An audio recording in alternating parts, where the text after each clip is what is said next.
Hello বন্ধুরা, good morning বলার এটাই কারণ আজকে ভিডিওটা শুরু করছি একদম সকালবেলা।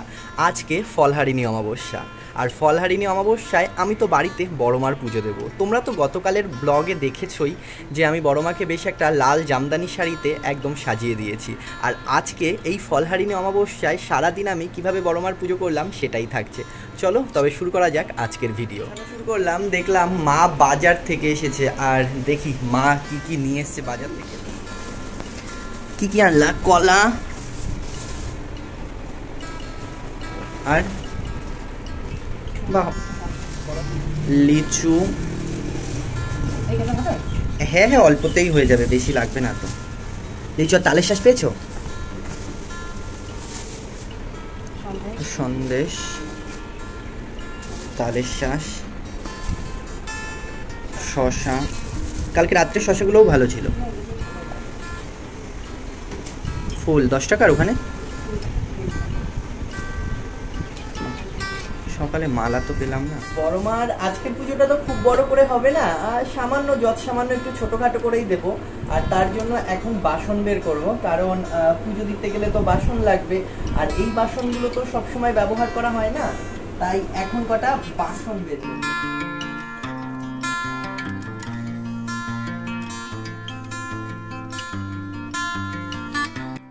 এবার আমি বাসনগুলো নিয়ে এসেছি কলপারে, বাসনগুলো মেজে নেব। আর তোমরা তো জানোই আমার পুজোর বাসন বলতে বেশিরভাগই স্টিলের বাসন। এগুলো একটু তাড়াতাড়ি করে আমি মেজে নিই, আর তোমরা কিন্তু ভিডিওটা দেখতে থাকো।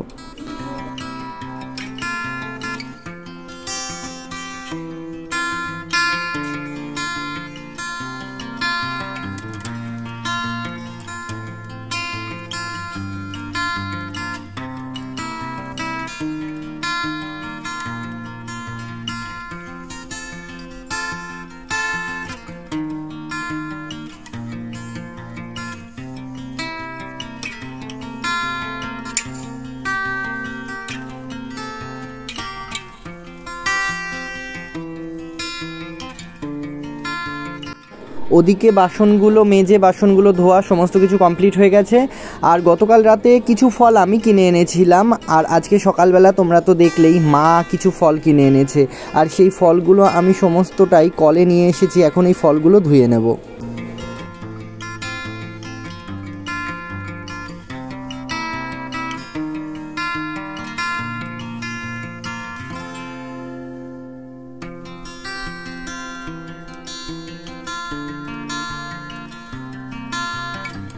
সব ফলগুলো ধোয়া আমার হয়ে গেল, আর ফল ধোয়া হয়ে গেলে ফলগুলো নিয়ে আমি ঘরে আসলাম। আর এদিকে বাইরের অবস্থা দেখো, ঝপঝপিয়ে বৃষ্টি নেমেছে, আকাশের মুখটা আজ খুবই ভার। ওদিকে আবার মন্দিরের কিছু কিছু কাজ আমার বাকি ছিল। সকালবেলা আমি বৌদিদের বাড়ি ফুল আনতে গিয়েছিলাম, কিন্তু বৃষ্টির কারণে বৌদিরা কেউ মাঠে যেতে পারেনি, সেই কারণে জমি থেকে ফুলও তুলতে পারেনি। আর আমি যে মালার কথা বলেছিলাম আমাকে মালাও গেঁথে দিতে পারেনি, তাই বাজার থেকে মা কটা ঝুড়ো গাঁদা ফুল কিনে এনেছে, আর বাড়ির জবা ফুল ছিল, বেলপাতা ছিল। তাই আমি ঠিক করলাম ওগুলো দিয়েই বড়মাকে একটা ছোট করে মালা গেঁথে দেই। তাই বসে পড়লাম মালা গাঁথতে।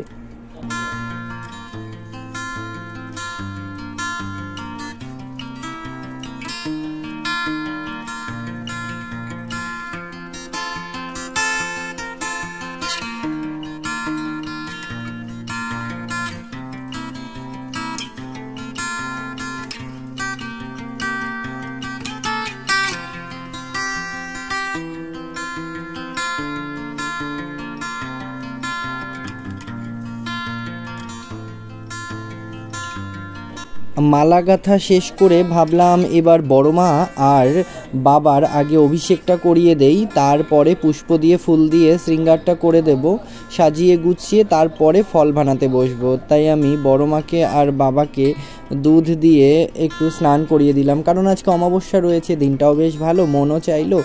আর বড়মার কাছে দুধ কলা দেওয়ার জন্য ঘোষের কাছ থেকে দুধও রাখা হয়েছিল, সেই কারণে আমি ভাবলাম দুধ যখন আছে দুজনের একটু দুধ দিয়ে অভিষেক করিয়ে দেওয়া যাক। সমস্ত কিছু প্রায় আমার গোছানো হয়ে গেছে, শুধুমাত্র ফল বানানো বাকি। তাই আমি বসে পড়েছি ফল বানাতে, আর ফল বানিয়ে বড়মাকে ভোগ লাগালেই আমার পুজো কমপ্লিট। তারপরে একটু আরতি করব, আরতির পরে পুজো কমপ্লিট। চলো আগে ফল বানিয়ে নিই।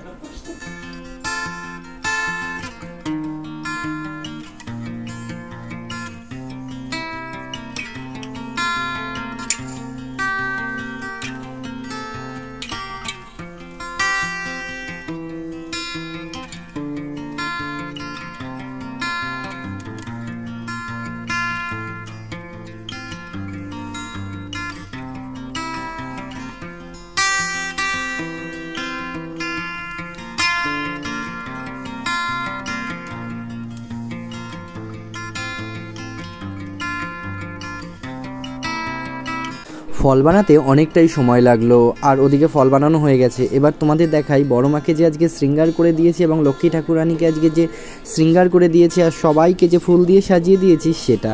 চলো মন্দিরটা আজকে কেমন লাগছে ভোগ লাগানোর পরে একটু দেখে নেই।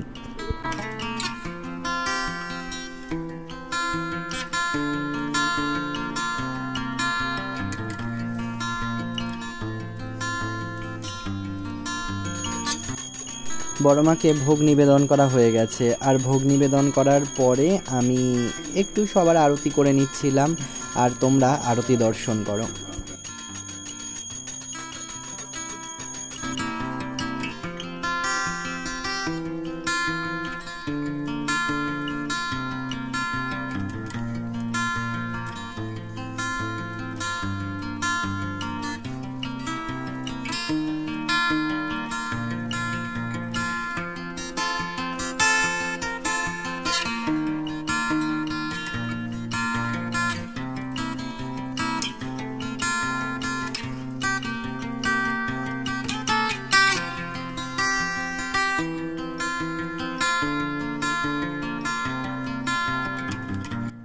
আরতি শেষ করে আমি চলে গেলাম বাইরে, একটা মনসা গাছ আছে, ওই মনসা গাছে একটু দুধ, তারপরে জবা ফুল, বেলপাতা, একটু ধূপকাঠি এগুলো দেখানোর জন্য। আর তুলসী গাছও আছে, ওই তুলসী মঞ্চে আমি একটু ফুল আর ধূপকাঠি দেই রোজ, সেটাই করার জন্য।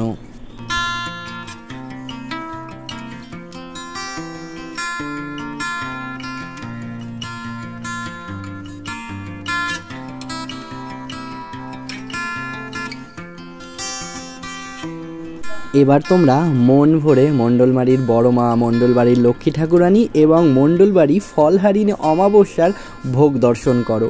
আর আমার বড় মাকে কেমন লাগছে অবশ্যই কিন্তু তোমরা কমেন্ট করে জানাতে ভুলো না।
বাড়ির সবাই মিলে ভোগ দর্শন করার পরে ভোগের পারস ধরে ধরে আমি ঘরে নিয়ে আসলাম। ঘরে নিয়ে আসার পরে মাকে বললাম, মা আমাকে একটু প্রসাদ দাও। মা আমাকে আর বাবাকে প্রসাদ দিল। আর এভাবেই আমার বাড়ি যেটুকু পারি আমি বড় মাকে নিজের মতো করে সেবা করি। আজকে সারাদিন আমি কি করলাম সমস্তটাই তোমাদের সাথে আমি তুলে ধরলাম। আর বড় মা তোমাদের সবার মঙ্গল করুক। আর আজকের ভিডিওটা যদি তোমাদের ভালো লেগে থাকে অবশ্যই লাইক, কমেন্ট, শেয়ার আর একটা ফলো করে দিও। ভালো থেকো বন্ধুরা, দেখা হবে পরের ভিডিওতে। আর ততক্ষণ অবশ্যই কিন্তু ভিডিওটা একটা লাইক করে দিও। ভালো থেকো সবাই।